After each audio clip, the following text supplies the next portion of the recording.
Welcome to our podcast, Autoimmune Adventures, three sisters navigating the ups and downs of life with autoimmune disease, sharing our experience of facing the challenges with optimism. We hope that even in the smallest way, this will help you navigate your autoimmune journey. We are not medical professionals, and the content of this podcast is not intended to be a substitute for medical advice, diagnosis, or treatment. We encourage you to address any medical issues you may have with your doctor.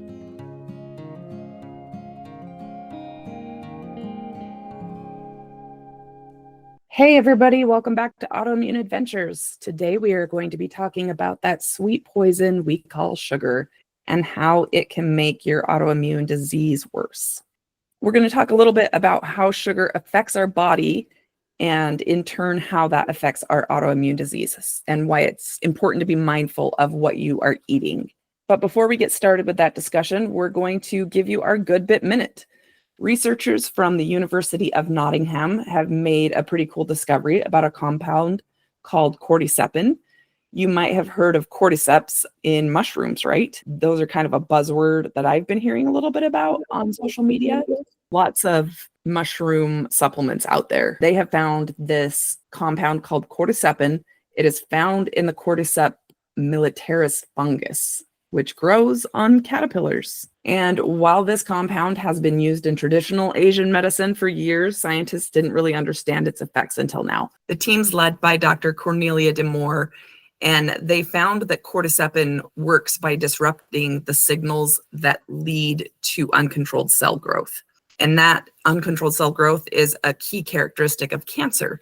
So this means that this cordycepin compound might provide a gentler alternative to cancer treatments, which is kind of cool because we know, if you've ever known anybody going through cancer treatments, it's not uncommon for it to harm the healthy cells along with the cancerous cells. So although there's a lot more research to still do, this discovery could pave the way for more targeted cancer therapies in the future. Back to sugar and why this topic matters. Autoimmune diseases are becoming more common and they can be pretty tough to manage. Sugar is also becoming more common. It's in everything, right? But conditions like rheumatoid arthritis or lupus or type 1 diabetes, they all involve the immune system attacking the body. And what you might not know is that what we eat, especially sugar, has a huge impact on how and when those conditions flare up. So let's take a little bit of a look at sugar and how it can make things worse and what we should try to do to take control of it in our diet. One of the things that we know is that a big part of autoimmune system diseases is inflammation.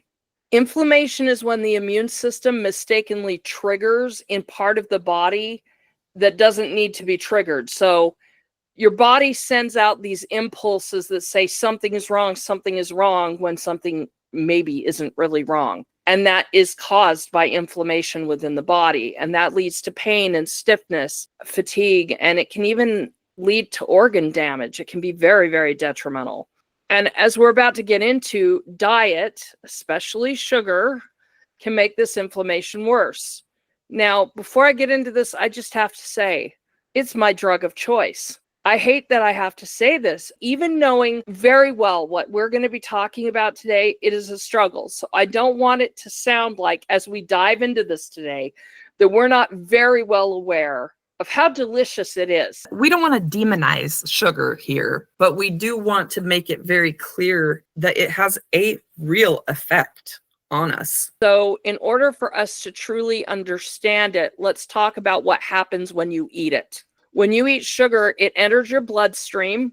It causes your blood sugar levels to spike. And then in response to that, your body is going to release insulin to help bring those levels back down to where they should be. And while this is a completely normal process for most people, frequent sugar consumption can overload your system, leading to insulin resistance, which then leads to weight gain and increased inflammation. Now, why does sugar cause inflammation? Well, it's because excess sugar in your diet promotes glycation. Now, let me explain what that is. Glycation happens when sugar attaches to the proteins and fat in your bodies and it forms harmful compounds called AGEs, which are advanced glycation end products. Now, I know that's a lot of science words here, but the basic gist is that AGEs are going to cause the inflammation to be even worse than it would be.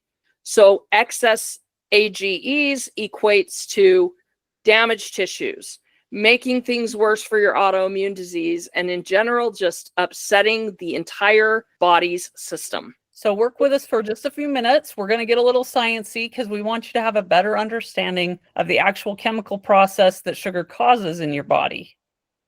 In addition to increasing the inflammation, sugar can also directly affect how well your immune system works. High sugar intake can suppress your immune system's ability to fight off infections, which any of us that know when we have autoimmune diseases, we're already immune compromised. Having problems fighting off infections is the last thing we need because that's something we're already struggling with. It can also increase the production of pro-inflammatory cytokines. And again, that's a nice sciencey word, but pro-inflammatory cytokines are molecules in your body that play a key role in your immune system response to infection, injuries, or other harmful stimuli.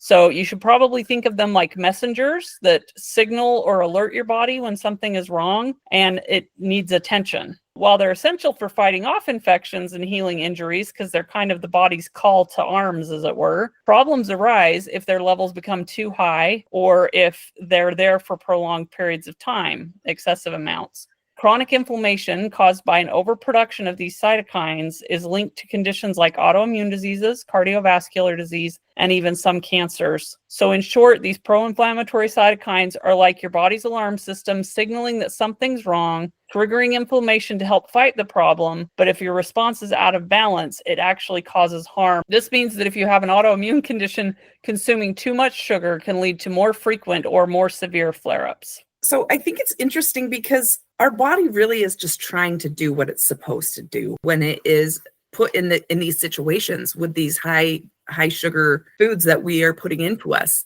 The thing is, our bodies have not adapted over the years for the huge increase in sugar in the standard American diet. They haven't adapted to that. They're trying. It's making us sick. There is a lot of research behind sugar and autoimmune disease. Actually, there are studies that link them, and there's actually some solid research showing that sugar does make autoimmune disease worse. For example, people that have rheumatoid arthritis, high sugar intake has been linked to more pain and more stiffness. Studies on conditions like lupus and MS, they show similar patterns. Too much sugar ramps up inflammation, which makes your symptoms harder to manage.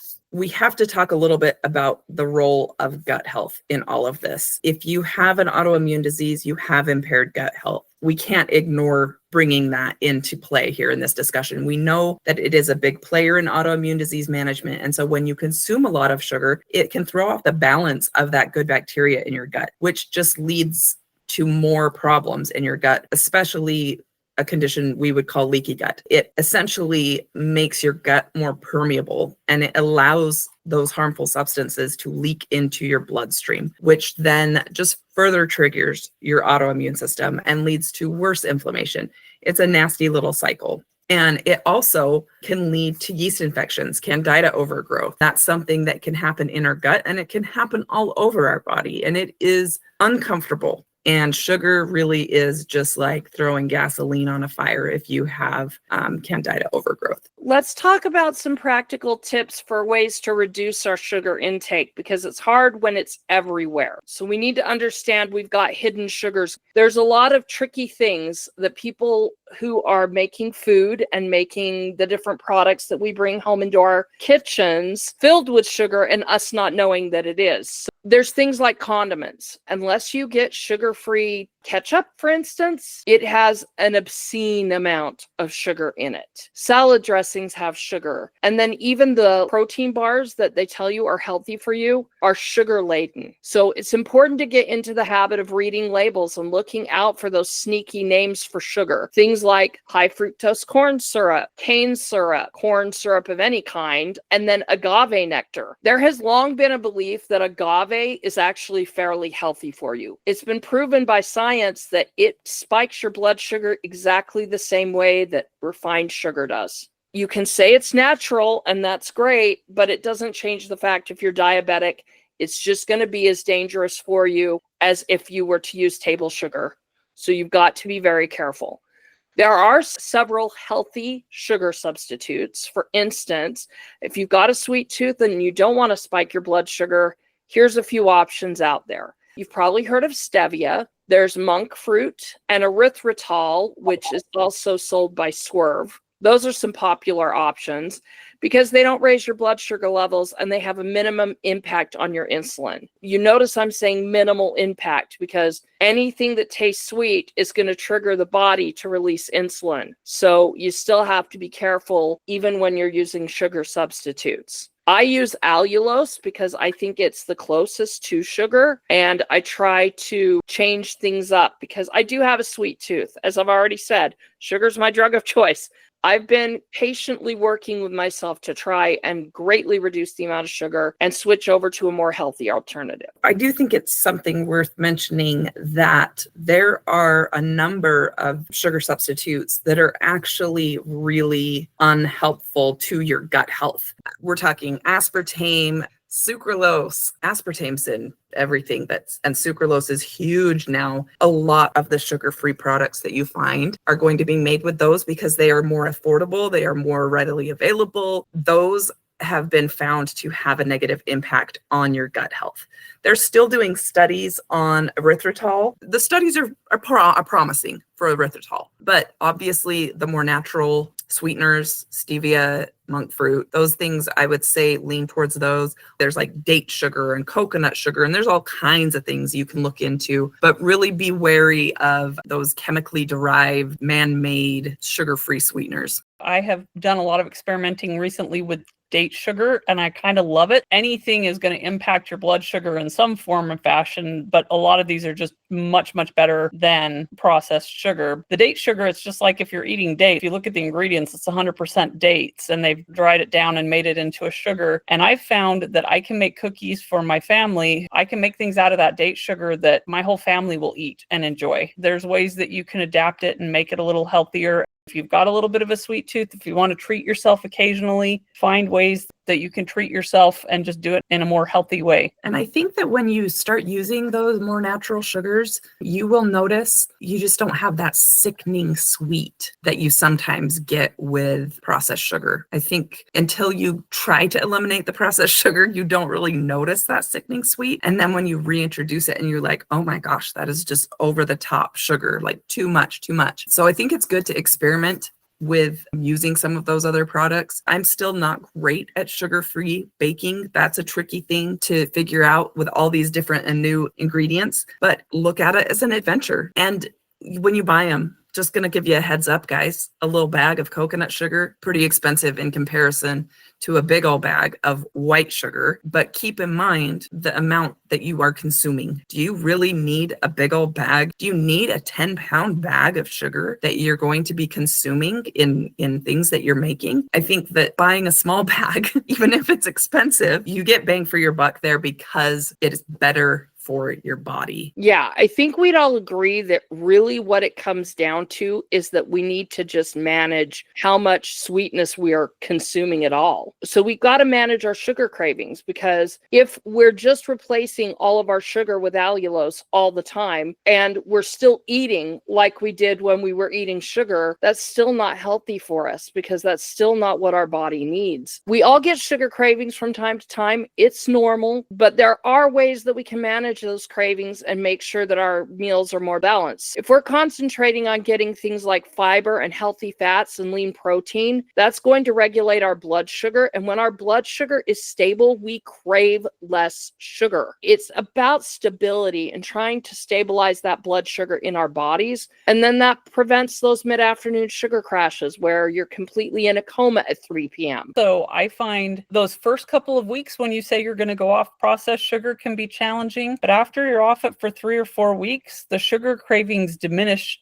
incredibly. And I find that even if I use some of these things like the date sugar or the coconut sugar and make things with them, I still don't get the same kind of cravings that I did when I was doing the processed sugar. Because Alicia does mention they're more expensive, which is true. But the benefit of that, which sounds like how could there be a benefit, is that if you get the smaller bag and it costs a little more, but I'm very careful about what I choose. If I say, I got this little bag here, I want to make sure I save some so that if I want to make chocolate chip cookies in 2 weeks, it's there for me, or whatever it is. It makes me more conscious of the sugar I'm taking in when I have less to put in things. I would agree, because I think that then it leads us to look for more healthy snacks. So instead of eating a brownie, maybe I have a handful of nuts, or instead of downing a really sugar-filled smoothie, I eat a piece of actual whole fruit. You stop reaching for something sugary, and that helps. A lot of that is because we live in a world that is filled with refined foods, and those refined foods have sugar in them. And so if you take a whole food approach, the best way of reducing sugar, honestly, is to focus on whole nutrient dense foods, leafy greens, fish rich in omegas, berries, nuts,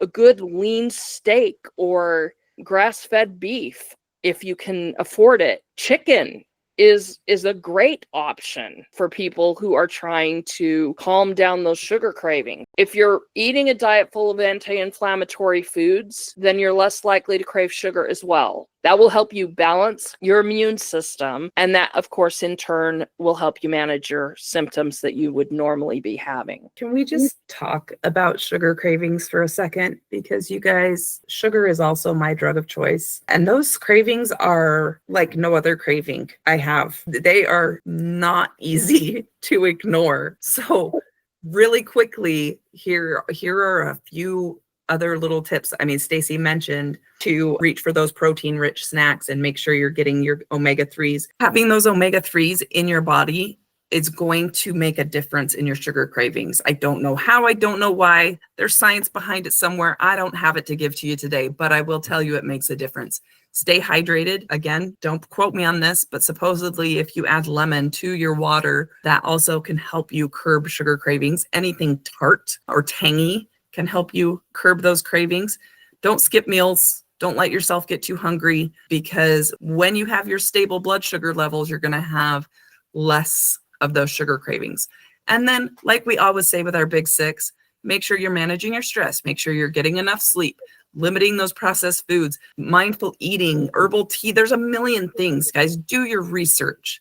Because if you are like me and you have a very real sugar addiction, you can't just one day say, I'm done. It's not that simple. I am done, and then I'm back, and then I'm done, and then I'm back. And instead of beating myself up mentally every time I eat sugar, I have already concluded that this is a journey. And sometimes I will indulge, and I try to mindfully indulge, and I try to make it so that most of the sugars I am putting in my body when I choose to are natural sugars or lower sugar content product. This is a huge struggle. And we're recording this right now, a few weeks before Christmas, guys. And I'm a candy maker. All of us are candy makers, like our mama taught us. We love our candy. Food is love, and sugar is right at the top of that list. So it's an emotional thing as well as a mental and physical thing. Don't feel bad if this is a struggle for you emotionally as well. We all three have celiac disease too. And we were talking one time about how is it that we can give up gluten so easily, knowing how it damages our body, huge part of it, knowing how we feel when we eat it. Sugar isn't quite as extreme when we eat it. You definitely notice the inflammation, but it's not the same as the reaction you have when you eat gluten when you have celiac disease. But still, it's enough of a reaction. Our question to ourselves was, why is it that we can give up gluten so easily, but we have such a hard time with sugar? And we're back to the being vulnerable again. And it's very clear this is an addiction. And it's a very common addiction in today's world because there is so much sugar, so much processed sugar and so many things.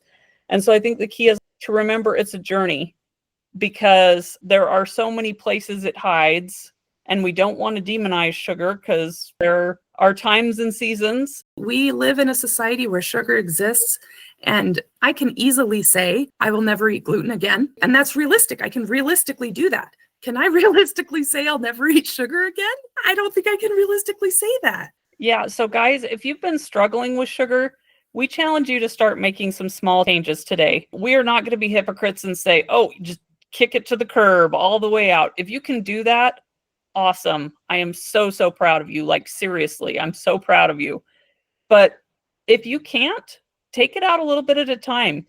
Choose some better choices. Choose those whole foods. Cut out your processed snacks. Swap your sugary drinks like sodas for water or for herbal tea. Focus on foods that fuel your body instead of harm it.